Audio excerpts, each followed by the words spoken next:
Ladies and gentlemen, today we have a very interesting video to get into.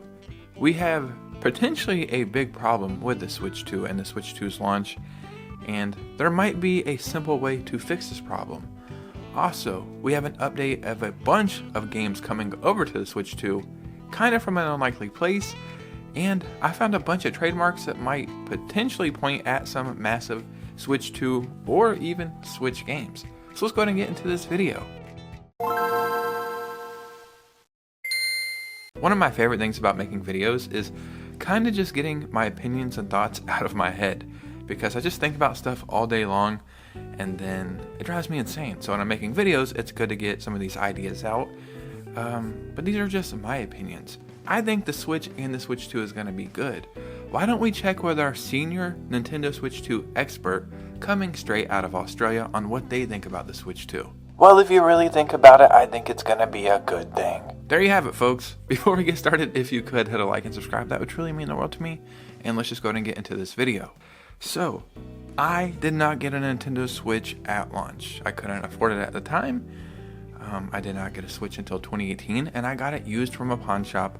I think I paid $240. I can't remember if it included the dock or not. It was a good console, right? There was no problems with it. I didn't get the box. I can't remember if I got the dock, but $240 was not bad, especially when it cost $300. I did not get the Switch at launch, so I don't know how the demand was.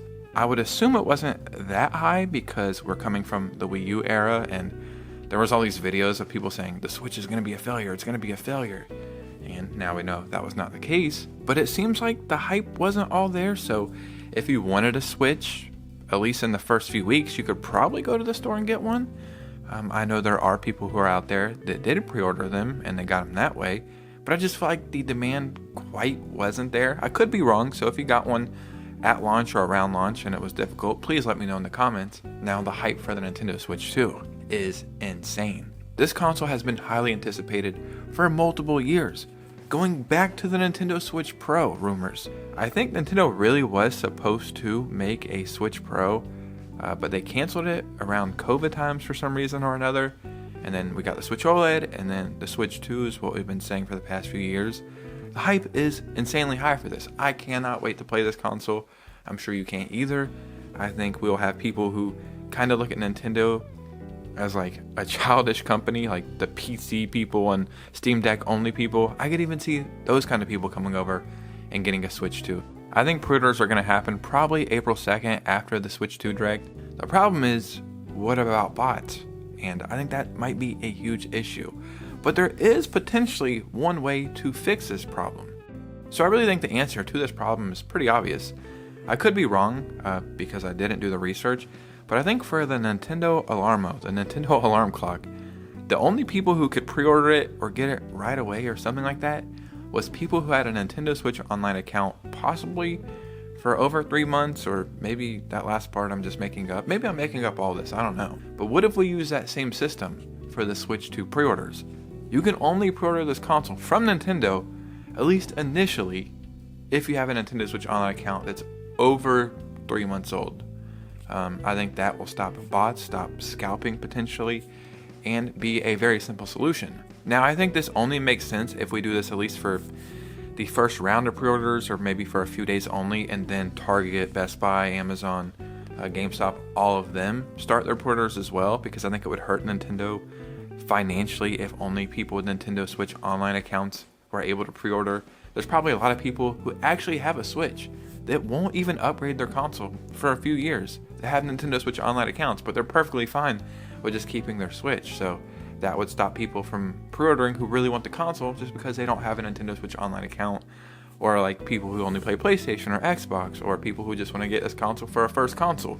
So I think if they do this, only do it for the first week or first round of pre-orders and then roll it out everywhere else. I really do think this could help the launch of the Switch 2 not be a huge mess like we've seen with the PlayStation 5. But what do you guys think about this? Now, ladies and gentlemen, over the weekend or maybe Friday, we got a huge update. A very surprising update, but kind of not, because we kind of seen this happening in the gaming industry about a bunch of games coming to the Nintendo Switch 2. And we've heard rumors for a while, but now we're actually hearing it from the source. You may feel one way or another about this guy. but I think this could only be good news. And you may ask, well, who the hell are you talking about? Xbox games are coming to Switch 2. Phil Spencer praises upcoming Nintendo console in new interview. Phil Spencer recently made an appearance on the Game Tag Radio podcast with some interesting hints at Microsoft plans for the Switch 2, while also mentioning his praise for the team at Nintendo. Spencer said Microsoft is very much looking forward to supporting Nintendo Switch 2 with what sounds like a host of first-party Xbox games.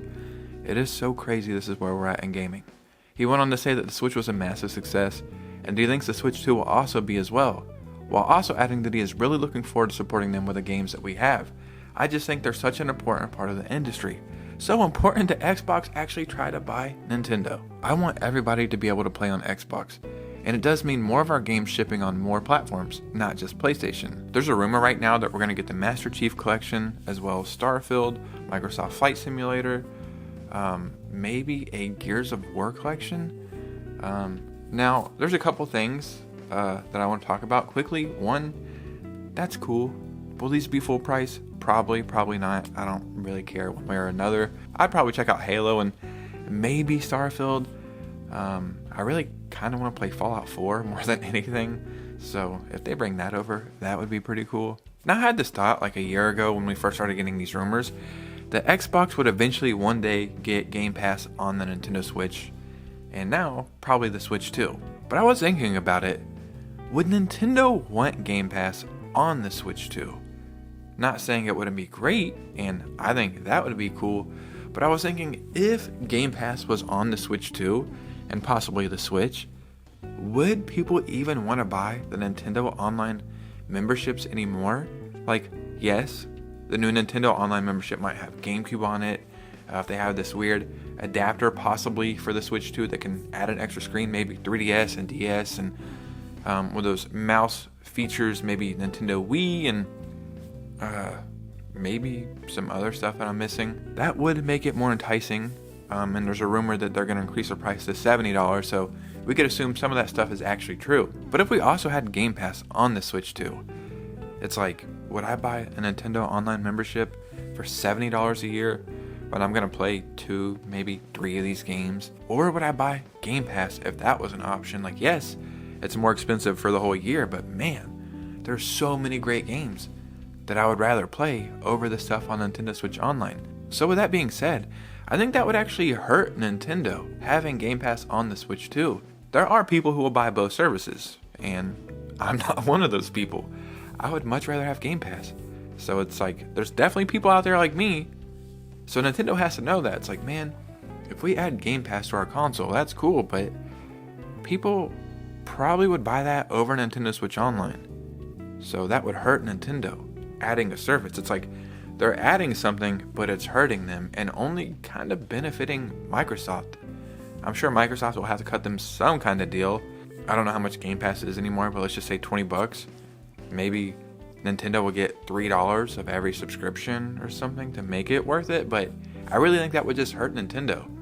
So games, sure, that's fine, because Nintendo would definitely get a cut of that. But now that I think about it, I don't think Game Pass will come to the Switch too. And now let's look at some trademarks I've been looking at today. These are all pending, so not registered, canceled, or abandoned. These are things that are in motion. And maybe some of this stuff will show up on the Switch, or possibly even the Switch too. Nintendo 2DS pending? Weird. That's probably just some licensing stuff, right? Nintendo Superstar Store, this is a store. This is interesting right here. This is all the retro Pokemon. We have Charmander, Squirtle, and Bulbasaur in the old artwork style. And then we also have the names, and then Eevee right here as well. But I find this very interesting, especially with Pokemon Presents coming up next month. Maybe finally we will get the classic Pokemon games on Nintendo Online, as well as some merch. As you can see, clothing right here, that's what this is for. I think this actually might be a possibility. There's a rumor that we're getting a Zelda remake as possibly a launch game for the Switch 2. What I think it could be, where is it at? Is Oracle of Ages and Oracle of Seasons in the same style as Echoes of Wisdom or the Link's Awakening remake. We see Kirby Planet Robobot right here.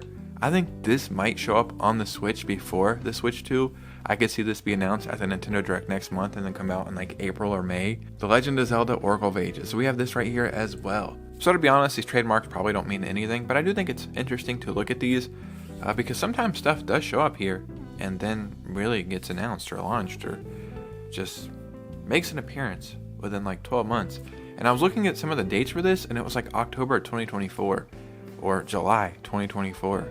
So I think some of this stuff really could make an appearance very, very soon, whether that be on the Switch or the Switch 2. But ladies and gentlemen, what do you think? Because your opinion matters most here. So in the comments below, I'd love to hear what you guys are thinking. If you made it to this part of the video, hit a like and subscribe and follow your boy on Instagram and join this community, because I think we have a really special community over here that's a little different than all the other gaming news / Nintendo YouTube communities. I think it's really, really special. So join it. And you guys know me, I'll see you very soon with a new video. Peace out.